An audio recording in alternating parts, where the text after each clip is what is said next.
নমস্কার, জেসাস লাভ বাংলা চ্যানেলে আপনাদের স্বাগত জানাই। আজকের ভিডিওতে আমরা জানব ঈশ্বরের উপর মজবুত ও দৃঢ় বিশ্বাস কিভাবে গড়ে তুলবেন। 5টি সহজ ও বাস্তব উপায় নিয়ে আলোচনা করব। অনেকে বিশ্বাসী হওয়ার পরেও জীবনের নানা পরীক্ষার মুখে নিজেদের দুর্বল মনে করেন। প্রার্থনায় মন বসে না, মনে হয় বিশ্বাসটা যেন ধরে রাখা কঠিন হয়ে যাচ্ছে। আজ আমরা খুঁজে দেখব কিভাবে সেই বিশ্বাসকে ধাপে ধাপে মজবুত করা যায়। আমরা দেখব বাইবেলের সহজ পথ, বাস্তব জীবনের উদাহরণ আর এমন 5টি উপায় যা আপনি আজ থেকেই নিজের জীবনে প্রয়োগ করতে পারবেন। তাই আমাদের সঙ্গে থাকুন।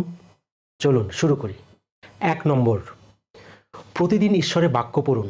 গীতসংহিতা 119 অধ্যায় 105 পদে লেখা আছে, তোমার বাক্য আমার চরণের প্রদীপ, আমার পথের আলোক। বাইবেল আমাদের আত্মিক জীবনের মানচিত্র। প্রতিদিন মাত্র 10 থেকে 15 মিনিট সময় দিন বাইবেল পাঠে। আপনি ভাবতে পারেন, আমি সব বুঝতে পারবো তো? হ্যাঁ, ঈশ্বরের আত্মা আপনাকে সাহায্য করবেন। নিয়ম করে পড়তে থাকুন। সময়ের সাথে সাথে আপনি ঈশ্বরের কণ্ঠস্বর স্পষ্টভাবে চিনতে শিখবেন। 2 নম্বর, নিয়মিত ও আন্তরিক প্রার্থনা করুন। জিরোমীয় 29 অধ্যায় 12-13 পদে লেখা আছে, আর তোমরা আমাকে আহ্বান করিবে এবং গিয়া আমার কাছে প্রার্থনা করিবে, আর আমি তোমাদের কথায় কর্ণপাত করিব। আর তোমরা আমার অন্বেষণ করিয়া আমাকে পাইবে, কারণ তোমরা সর্বান্তঃকরণে আমার অন্বেষণ করিবে। প্রার্থনা মানে শুধু অনুরোধ নয়, এটা ঈশ্বরের সঙ্গে হৃদয়ের সংযোগ। বন্ধুর মতো তাকে বলুন আপনি যা অনুভব করেন, ভয়, আনন্দ, কৃতজ্ঞতা, সব কিছু। আপনার সত্যিকারের বিশ্বাস গড়ে উঠবে যখন আপনি ঈশ্বরের সঙ্গে প্রতিদিন কথা বলবেন।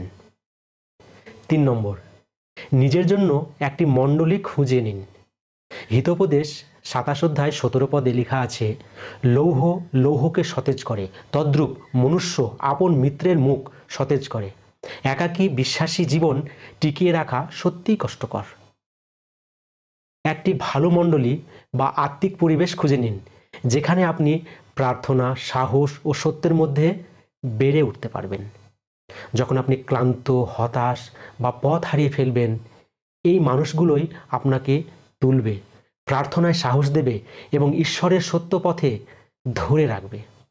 ভালো মণ্ডলী ঈশ্বরের একটি আশীর্বাদ। 4 নম্বর পয়েন্ট, ঈশ্বরের বাক্য অনুযায়ী চলুন। যাকোব 1 অধ্যায় 22 পদে লেখা আছে, আর বাক্যের কার্যকারী হও, আপনাদিগকে ভুলাইয়া শ্রোতামাত্র হইও না।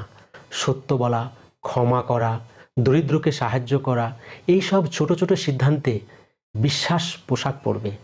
বাইবেল জানিতে নয়, বাইবেল মানিতে বদলটা সত্যিই হয়। 5 নম্বর, সব পরিস্থিতিতে ঈশ্বরকে খুঁজুন।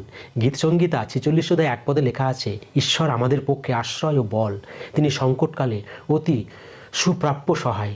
প্রতিটি পরিস্থিতিতে, প্রতিটি সিদ্ধান্তে তখন আপনি বুঝতে পারবেন তিনি আপনার সবচেয়ে নির্ভরযোগ্য আশ্রয়।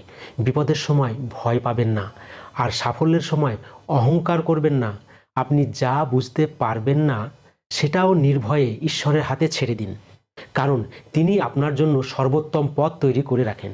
প্রিয় ভাই ও বোনেরা, আপনি যদি সত্যিকারের শান্তি, দৃঢ়তা আর দিশা পেতে চান, এগুলোর প্রতিটিতে ছোট ছোট পদক্ষেপ নিন। ভিডিওটি ভালো লেগে থাকলে লাইক দিন, কমেন্ট করুন ও সাবস্ক্রাইব করুন, আর শেয়ার করুন, অন্যদের উৎসাহিত করুন। মনে রাখবেন, আপনি একা নন, ঈশ্বর স্বয়ং আপনার সঙ্গে আছেন, আপনাকে শক্ত করে ধরেছেন। আগামী ভিডিওতে আবার দেখা হবে। ঈশ্বর আপনাকে আশীর্বাদ করুন। আমিন।